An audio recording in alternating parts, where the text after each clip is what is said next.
in my eyes are bursting. If our love died, would that be the worst thing? For somebody I thought was my savior, you sure make me do a whole lot of labor. The callous skin on my hands is cracking. If our love ends, would that be a bad thing? And the silence once our bed chamber, you make me do too much labor. All day, every day, therapist, mother maid, nymph, then a virgin, nurse, then a servant, just an appendage, live to attend him so that he never lifts a finger. 24/7 baby machine, so he can live out his picket fence dreams. It's not an act of love if you make her, you make me do too much labor. All day, every day, therapist, mother maid, nymph, then a virgin, nurse, then a servant, just an appendage, live to attend him so that he never lifts a finger. 24/7 baby machine, so he can live out his picket fence dreams. It's not an act of love if you make her, you make me do too much labor. All days in your eyes are bursting. If I love her, I understand it's just an were up to 26% less likely to receive pain therapy compared to male patients. Even more concerning, 20% less likely for moderate pain, 15% less likely for severe pain. It's a real problem within medicine, within healthcare, acknowledging the problems while also acknowledging the differences and the biases that we hold. Are women worldwide disadvantaged when it comes to healthcare? This includes a lack of access to medical treatment or having their legitimate concerns and decisions about their own health dismissed by doctors and other medical workers. Even the field of medical research often has a male bias, and the consequences can be deadly. In India, studies show that many women don't get equal access to healthcare because of reasons related to their gender. Among 112 acute and chronic diseases, women experience longer lengths of time between symptom onset and disease diagnosis than men. Studies show that there's a difference in treatment between men and women. On average, women wait for emergency rooms for 65 minutes, while men wait for 45 minutes. When discussing heart conditions, it's important to see the difference between how men are treated and how women are treated. Women are 50% more likely to be misdiagnosed when suffering from heart attacks. Additionally, women with heart disease are less likely to receive effective According to a treatment and 2019 Danish study, for men and women of similar ages, it takes women 4 years longer to be diagnosed with the same chronic medical illness as men. And for a cancer diagnosis, this delay is 2 years longer for women as it is for men.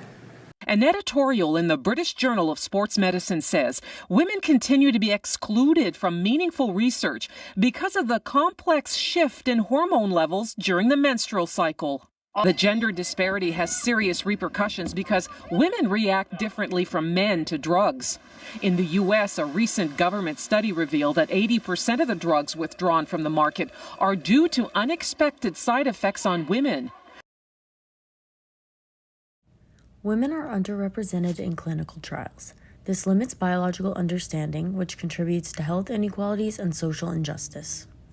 Most women were not included in clinical trials before 1993, which has led to a significant gap in our understanding of women's health. Examples of these gaps of understanding in women's health are: women make up 7 out of 10 patients with symptoms that are medically undiagnosed. Women are also twice as likely as men to get Alzheimer's disease. Depression also occurs twice as often in women as men. Additionally, cardiovascular disease is the leading cause of death for women in the U.S., but just 1/3 of the clinical trial patients are female, which is a new development. Additional statistics are that 78% of people with autoimmune diseases are women. Women are also 2/3 of Alzheimer's patients, but only 12% of the research funds female-specific projects. Lastly, adverse drug side effects are 50 to 75% more common in women. This disparity in drug side effects is likely due to the lack of inclusivity of women in the clinical trials for these drugs. This graph shows that out-of-pocket average medical expenditures, excluding maternity claims, with women and men.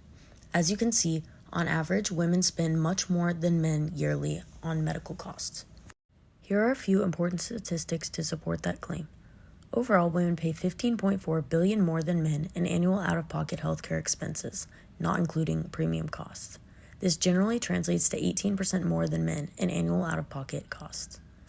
This disparity is drastic, as 46% of men tend to have $1,000 or less in out-of-pocket expenditures, as opposed to only 35% of women.